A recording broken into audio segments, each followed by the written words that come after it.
প্রিয় দর্শক, আমি এখন আছি কক্সবাজার পাটুয়া টেক পর্যটন কেন্দ্রে।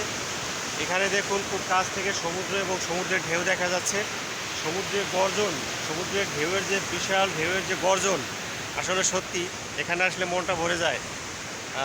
এখানে দেখুন এই যে বন্ধুরা ছবি তুলছে, ছবি তোলা ব্যস্ত, ছবি তুলতেছে। আর একই সাথে এই যে দেখুন এখানে আছে মেরিন ড্রাইভ।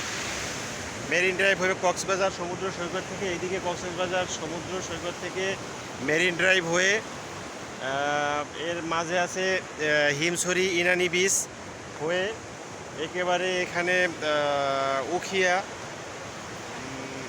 পাটুয়া টেক পর্যটন কেন্দ্র।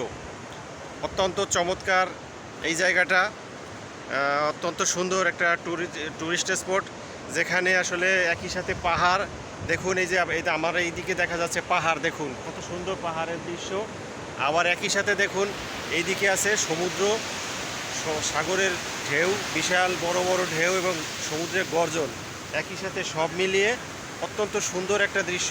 আপনারা যারা কক্সবাজার ঘুরতে আসবেন তারা অবশ্যই ইনানি বিচ এবং হিমছড়ি হয়ে এই জায়গাটায় পাটুয়া টেক এই পর্যটন কেন্দ্রে অবশ্যই আপনারা আসবেন। এটা অত্যন্ত সুন্দর মনোরম একটা দৃশ্য এবং সমুদ্রের গর্জন শুনলে সত্যি আপনার মন ভালো হয়ে যাবে। Thank you.